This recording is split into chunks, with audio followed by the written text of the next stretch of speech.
Τρίτη εφορία αρχαιοτήτων, λόγω της χωρικής της αρμοδιότητας, έπρεπε να ανασκάψει και ανέσκαψε όλους τους σταθμούς του κέντρου. Μεταξύ αυτών ήταν και ο σταθμός Κεραμικός. Στο χώρο της ανασκαφής βρέθηκε, όπως αναμενόταν, η συνέχεια του αρχαίου νεκροταφείου του Κεραμικού, καθώς και το δυτικό όριο του αρχαιολογικού χώρου, δηλαδή του αρχαίου νεκροταφείου της πόλεως των Αθηνών. Στα κατώτερα στρώματα εντοπίσαμε 1190 περίπου ταφές. Μερικές από αυτές ήταν μαζεμένες σε ένα όριγμα, σε ένα λάκκο που είχε μία διάμετρο 4 περίπου μέτρων και βάθος 1,60 και βρισκόταν στην άκρη του αρχαίου νεκροταφείου. Στο λάκκο λοιπόν αυτό βρήκαμε μεγάλο αριθμό σκελετών που ανήκαν σε άντρες, γυναίκες και παιδιά, τοποθετημένα μέσα ακατάστατα, δηλαδή σε αυτό το λάκκο. Από την ανασκαφή λοιπόν αυτή βρέθηκαν 89 νεκροί και οι ταφές αυτές συνοδεύονταν από λίγα κτερίσματα, όπως λέμε τα λίγα νεκρικά δώρα, που αποτελούνταν κυρίως από αγγεία κοινού τύπου για την εποχή.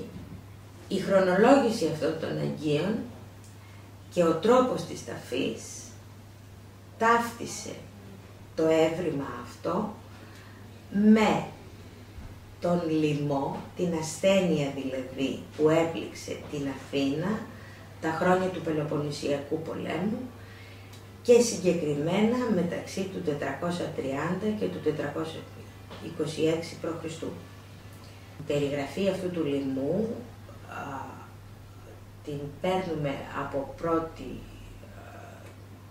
ματιά, με μία πρώτη πληροφόρηση από τον ιστορικό τον Θουκυδίδη, που στο δεύτερο βιβλίο του αφιερώνει περίπου 4 κεφάλαια για την περιγραφή της φοβερής ασθένειας, καθώς και την περιγραφή της κατάστασης, της κοινωνικής δηλαδή συνέπειας που είχε στην πόλη. Μια πόλη που έχασε περίπου το 1/3 του πληθυσμού της, μια πόλη που πλημμύρισε από νεκρά σώματα, πλημμύρισε από φόβο, που έπαψε πια να πιστεύει στα θεία. Μέσα λοιπόν σε αυτό το λάκκο βρέθηκε και το κρανίο ενός κοριτσιού. Το κορίτσι αυτό υπολογίζεται να είναι περίπου 11 χρονών. Θέλοντας να του δώσουμε μία ταυτοποίηση, του δώσαμε και όνομα. Και το λέμε Μύρτιδα. Η Μύρτης, όπως και τα υπόλοιπα θύματα του λοιμού, ίσως αποτελεί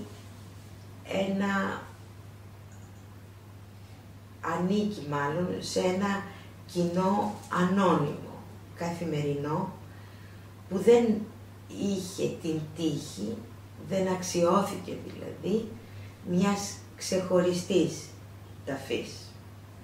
Έτσι θαύτηκε μαζί με πολύ κόσμο που βρέθηκε ίσως ο κόσμος αυτός νεκρός σε διάφορα σημεία της πόλης.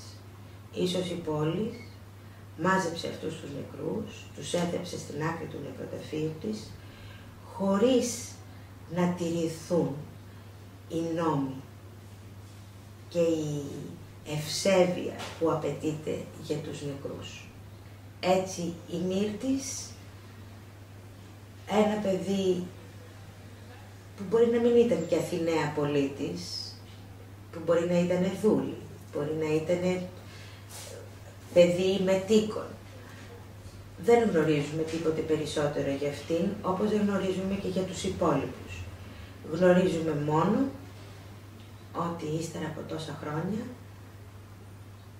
αξιώνει μία ξεχωριστή προσοχή και αυτή η προσοχή είναι ευκαιρία τώρα που της δίνεται με την ανάπλαση του προσώπου τους.